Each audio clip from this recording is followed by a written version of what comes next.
Kanpur IIT की छात्रा के साथ लव जिहाद का आरोप लगाकर बजरंग दल ने पुलिस कमिश्नर को ज्ञापन सौंपा है। आरोपी एसीपी मोहसिन खान के खिलाफ बजरंग दल ने बर्खास्तगी और गिरफ्तारी की मांग की है। बजरंग दल कार्यकर्ता कृष्णा तिवारी ने कानपुर पुलिस आयुक्त को एक ज्ञापन के माध्यम से कानपुर नगर के लव जिहाद के आरोपी एसीपी कलेक्टरगंज मोहसिन खान की गिरफ्तारी और बर्खास्तगी की मांग की।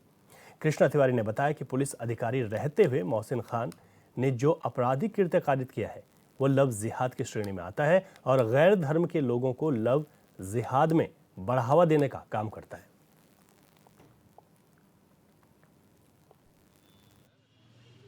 एक एसीपी जिन्होंने एक हिंदू दलित महिला को अपने प्रेम जाल में फंसाकर उसको अपना झांसा देकर कहीं ना कहीं उसके साथ जो बलात्कार जैसा कृत्य किया और उसको अपने जिहाद में लाने का जो प्रयास किया है, तो उस जिहाद में लाने के बाद जब उसकी जानकारी हुई तो उस पर मुकदमा तो दर्ज किया गया है, लेकिन अभी तक उसकी अरेस्टिंग नहीं हुई है और ना ही अरेस्टिंग के साथ साथ उसको अभी तक बर्खास्तगी की उसके साथ कार्रवाई हुई है। जब कोई कानून सबके लिए समान है और उस पर सुप्रीम कोर्ट ने गाइडलाइन जारी कर रखी है कि इस पर तत्काल अरेस्टिंग होनी चाहिए। देखिए, जांच चल रही है और ये पूरी टीम के साथ जांच हो रही है, तो जो भी आरोप हैं उनको बहुत गहराई से जांचा जा रहा है और जैसे भी होगा निष्पक्ष कार्रवाई होगी, इसमें कोई दो राय नहीं है। आरोप लगे हैं यहाँ पर एसीपी कलेक्टरगंज रहे हैं मोहसिन खान, उन पर आरोप लगे हैं। तो इसमें जो प्राइमा फेसाई आया है कि दोनों में दोस्ती थी, बाकी हम लोग जांच कर रहे हैं, बहुत जल्द इस पर कार्रवाई की जाएगी।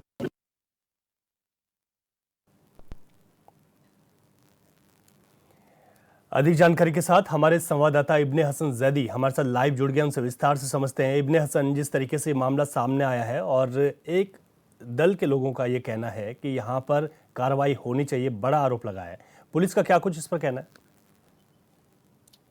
देखिए रवि, मैं आपको बता दूं कि एसीपी कलेक्टरगंज मोहसिन खान के ऊपर ये आरोप लगे थे और जैसे ही ये आरोप लगे थे तो आरोप लगने के बाद उनको उनकी पोस्ट से हटाकर लखनऊ में वहां कार्यालय से संबद्ध कर दिया गया था। तो और उसमें मुकदमा भी कायम हो गया था और पुलिस की जो कार्रवाई है वो कार्रवाई भी आगे चल रही है। कार्रवाई के बारे में बताते हैं हम आपको, जैसे कि पुलिस जो थी वो आईआईटी गई, उसने हॉस्टल का उसने डीवीआर चेक किया और डीवीआर साथ में भी ले आई और वहाँ का रजिस्टर भी उसने जो है, जो एंट्री रजिस्टर होता है वो भी चेक किया था। तो उसमें भी मोहसिन खान की एंट्री मिली थी और उसके साथ ही डीवीआर में भी उनके फुटेज नजर आए थे आते जाते हुए वहां हॉस्टल में। तो पुलिस की अपनी जो जांच है वो चल रही है। बहरहाल आज कानपुर में जो है बजरंग दल ने जो है आके एक ज्ञापन सौंपा और बजरंग दल ने ज्ञापन सौंप के जो है उनकी गिरफ्तारी की मांग करी है कि उनको गिरफ्तार किया जाए। कि मुकदमा तो लिख लिया गया है लेकिन अभी तक और कोई कार्रवाई नहीं की गई है, लेकिन ये पुलिस की कार्रवाई है और पुलिस महकमे का ही एक अधिकारी है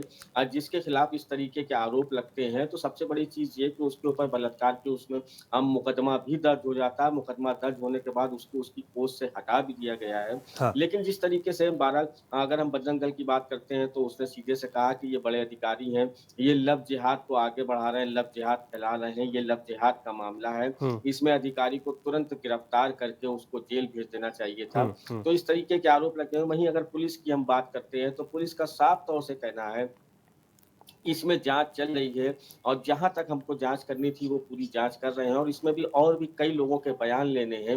वहीं अगर हम उस लड़की की बात करते हैं तो उस लड़की के भी आज कोर्ट में बयान दर्ज किए गए हैं। तो बहरहाल पुलिस की कार्रवाई है वो अपने स्तर से चल रही है। पुलिस इसमें कहीं पर भी अगर बात की जाए कि कहीं पर कोई ढील दे रही हो कि अच्छा। अपने ही विभाग का मामला है, तो ऐसा बिल्कुल भी नजर नहीं आ रहा है। पुलिस की कार्रवाई निरंतर इसमें चल रही है और जो भी इसमें आगे कार्रवाइयां होंगी पुलिस वो भी कार्रवाई करेगी, क्योंकि पुलिस ने यहाँ से डीवीआर रजिस्टर, लड़की के बयान दर्ज कराना और उनको यहाँ से हटा देना ये तत्काल प्रभाव से किया गया है और आगे भी जांच जारी रहेगी। जी, तो इब्ने हसन जैदी, क्या इसमें बजरंग दल के जो लोग जो ज्ञापन दे रहे हैं, जो अपनी शिकायती पत्र दे रहे हैं, क्या वो चाहते हैं कि बहुत जल्द इस पर कार्रवाई हो? आपने कहा कि पुलिस तो कार्रवाई कर रही है, वहां पर गई, पूरी पूछताछ की है, जो यहाँ पर बयान है वो बयान भी दर्ज हो गए हैं पीड़िता के, जिनकी ओर से आरोप यहाँ पर लगा है। बिल्कुल बिल्कुल, अभी देखिए कि पुलिस जो कार्रवाई है, वो कार्रवाई कर रही है। देखिए, अगर पुलिस को कार्रवाई नहीं करनी होती, तो सबसे बड़ी चीज़ ये है कि मुकदमा ही कायम ना होता। जी, जी, जी, जी। मुकदमा जब गंभीर धारा में मुकदमा कायम हो गया, मुकदमा कायम होने के बाद जहाँ की एसीपी कलेक्टरगंज थे, इनको तत्काल वहाँ से हटा के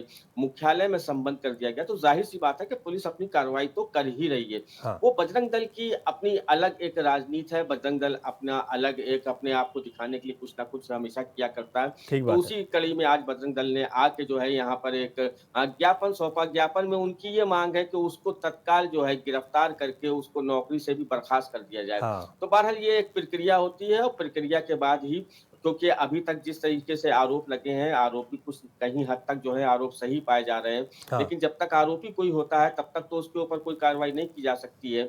लेकिन जब वो सज़ा हो जाती है तो उसके बाद उसके ऊपर कार्रवाई भी होती है। और हुँ, इसमें भी ये नज़ीर ज़रूर देखने को मिलेगी क्योंकि जिस तरीके से पुलिस की कार्रवाई जारी है, पुलिस कार्रवाई कर रही है। जैसे-जैसे इसमें जाँच आगे बढ़ेगी और जैसे-जैसे पुख्ता सबूत आते जाएँगे, तो पुलिस की कार्रवाई भी इसमें पुख्ता ही होगी। जी, रवि। बिल्कुल इब्ने आपने सही कहा कि पुलिस की कार्रवाई भी पुख्ता होगी जिस हिसाब से कार्रवाई चल रही है और बजरंग दल को भी थोड़ा-सा इत्मीनान रखना पड़ेगा। बहुत शुक्रिया आपका जानकारी के लिए। तो हमारे संवाददाता ने जिस तरीके से बताया कि यहाँ पर बजरंग दल के लोगों ने इस बात को कहा है कि आईआईटी छात्रा के साथ जो यहाँ पर यौन शोषण का जो आरोप लगे थे उसमें एसीपी की बर्खास्तगी होनी चाहिए। बजरंग दल का ये भी एक आशंका है कि अगर विभाग से जुड़ा हुआ कोई व्यक्ति आरोपी है तो उसको बचाने की कोशिश तो नहीं हो रही है, लेकिन ऐसा नहीं है। यहाँ पर जो कार्रवाई है वो गतिमान है, हालांकि थोड़ा सा इंतजार इसके लिए ज़रूर करना होगा।